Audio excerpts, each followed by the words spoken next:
Bismillahirrahmanirrahim. Assalamualaikum warahmatullahi wabarakatuh. Para pemirsa yang dirahmati oleh Allah Subhanahu wa taala, kita kembali lagi dalam halaqat ilmu hadis. Sebelumnya kita sudah sedikit membahas tentang beberapa muallafat atau kitab-kitab yang ditulis oleh para ulama dalam hadis. Kemudian kita juga sudah mengklasifikasikan beberapa kitab-kitab yang sudah dibuat oleh para ulama menurut Imam Ad-Dahlawi rahimahullahu ta'ala dalam 4 bagian. Kemudian kita juga sudah sedikit membahas tentang fadilah atau keutamaan orang yang belajar ilmu hadis. Luar biasa. Kenapa?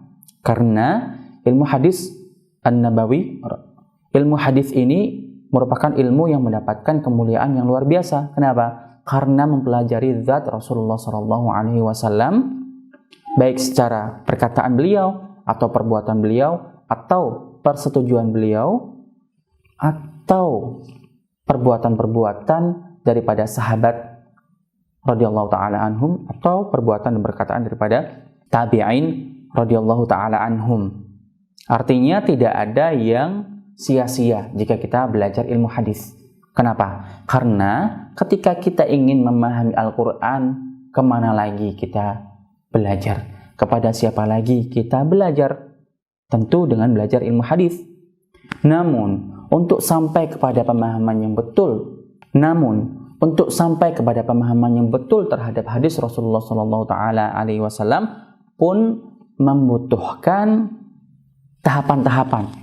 Artinya ilmu itu tidak kita pelajari langsung ke Rasulullah SAW. Artinya tidak mempelajari langsung dengan membaca Al-Quranul Karim, atau tidak langsung membaca hadis dari matanya saja. Tidak semudah itu.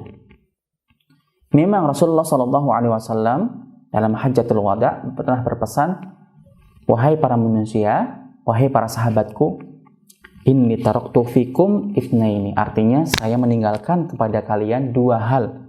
In tamassaktum bihima lan tadillu abada. Kalau kalian berpegang teguh dengan 2 hal ini, maka tidak akan pernah tersesat, yaitu Al-Quran dan Sunnah Nabawiyah. Hal yang terpenting yang harus kita pahami yaitu bagaimana cara kita supaya paham 2 warisan yang luar biasa ini yang ditinggalkan oleh Rasulullah SAW. Tentu yaitu dengan belajar melalui sanad atau silsilah sanad yang jelas. Kenapa? Karena tanpa sanad maka keilmuan kita tidak akan pernah diakui oleh para ulama. Para pemirsa yang dirahmati oleh Allah Subhanahu wa taala, semua yang kita bahas dari sejarah bagaimana perjuangan para sahabat Rasulullah SAW terhadap hadis, kemudian perjuangan para tabi'in, para tabi'ut tabi'in dari setiap fase, apa itu kitab Sahih Bukhari, kitab yang dikhususkan untuk hadis sahih saja, kemudian kitab yang tidak mengkhususkan kepada sahih saja, sampai semua perjuangan, semua peninggalan-peninggalan ulama ini, bagaimana kita harus bersikap terhadapnya, yaitu kita ingin memahaminya, kan? Ingin memahaminya. Ini sebagai muqaddimah supaya kita ingin masuk ke bab yang penting yang ingin kita pelajari dalam halaqat ini, yaitu ilmu hadis secara dirayah.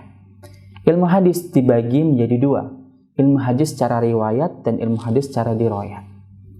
Ilmu hadis secara riwayat yaitu ilmu hadis yang fokus kepada penukilan hadis atau lafadz hadis itu sendiri.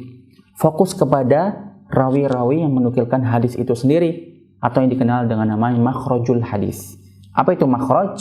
Makhraj yaitu tempat di mana keluarnya hadis. Berarti apa tempat itu? Ya, rawi itu sendiri. Artinya rijal sanad. Kita insya Allah akan mempelajari atau mulai ingin mengenal beberapa istilah-istilah yang ada di dalam ilmu hadis. Apa itu sanad? Apa itu matan? Apa itu isnad? Perbedaan antara sanad dengan isnad. Apa itu makhrajul hadis? Apa itu mukharrijul hadis? Ada perbedaan antara makhraj dengan mukharrij. Ada perbedaannya. Artinya ilmu riwayah atau ilmu riwayat ini ilmu yang mempelajari khusus untuk lafaz-lafaz hadis dengan penukilan-penukilannya. Manfaatnya apa? Manfaatnya yaitu untuk menjaga al-hifadz ala sunnah an-nabawiyah tentunya. Kemudian jika kita ingin melihat manzilahnya atau keutamaannya, itu ilmu hadis secara riwayat tentu mendapatkan kemuliaan yang cukup, yang luar biasa. Karena apa? Karena zatnya yaitu Rasulullah Shallallahu Taala Alaihi Wasallam. Kemudian siapa pelapor yang pertama? Pelapor yang pertama dalam ilmu riwayat ini yaitu Al-Imam Ibnu Syihab Az-Zuhri rahimahullah ta'ala, yang dianggap sebagai pelapor, orang yang pertama kali menyusun kitab riwayat, mengumpulkan dari media-media tulisan-tulisan atau suhuf menjadi sebuah satu kitab. Itu ilmu riwayat. Kalau kita ingin melihat apa saja sih mu'allafat atau apa saja sih kitab-kitab yang termasuk dalam kitab riwayat ini. Kitab riwayat artinya kitab yang ditulis oleh seorang ulama. Kitab riwayat yaitu kitab yang ditulis oleh ulama, yang di dalamnya hadis-hadis dan disisipkan sanad-sanad mereka sendiri yang sampai kepada Rasulullah Sallallahu Alaihi Wasallam. Contohnya seperti apa? Seperti kitab-kitab yang sudah kita sebutkan. Kitab Sahih Al-Imam Al-Bukhari rahimahullah ta'ala, kitab Sahih Muslim, kitab Sunan Abi Dawud, kitab Sunan An-Nasai, kitab Sunan At-Tirmidzi dan lain sebagainya. Musnad Imam Syafi'i, kemudian Musnad Abi Ya'la Al-Muwassali, kemudian Sunan Ad-Daruqutni, kemudian Mu'jam At-Tabrani, Al-Kabir, Al-Awsat atau Al-Asghir dan lain sebagainya. Itu kitab-kitab riwayat. Artinya apa? Kitab riwayat adalah kitab yang kita bisa mentakhrij darinya. Nah, berbeda dengan jenis ilmu hadis yang lain, yaitu ilmu hadis secara dirayat. Ilmu hadis secara dirayat itu berarti ilmu dengan kaidah-kaidah yang jika kita mempelajari kaidah ini kita akan mengetahui ahwal ar-rawi atau keadaan para perawinya, dan ahwal al-marwi atau keadaan dari matan hadisnya. Jadi perbedaan antara ilmu hadis secara riwayat dengan dirayat jelas berbeda. Jika ilmu riwayat itu khusus untuk penukilan hadis dengan para perawinya, matanya disebutkan.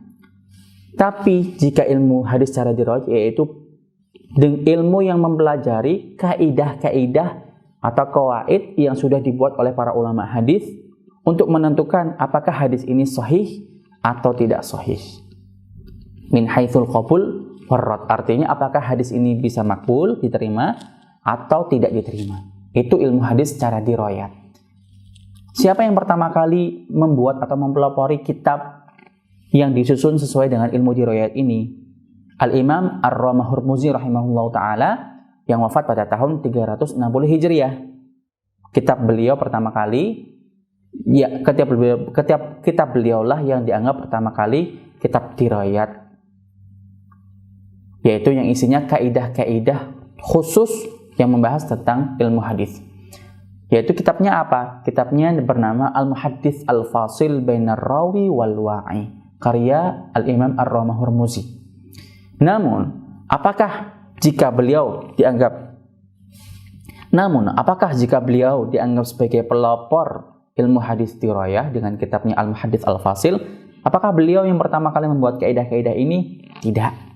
Kaidah-kaidah ini sudah ada dan sudah diperbincangkan, sudah dibahas, sudah diperdebatkan antara ulama-ulama sebelumnya, seperti Imam Syafi'i, Imam Ahmad, kemudian Imam Bukhari dan lain sebagainya, sudah diperdebatkan.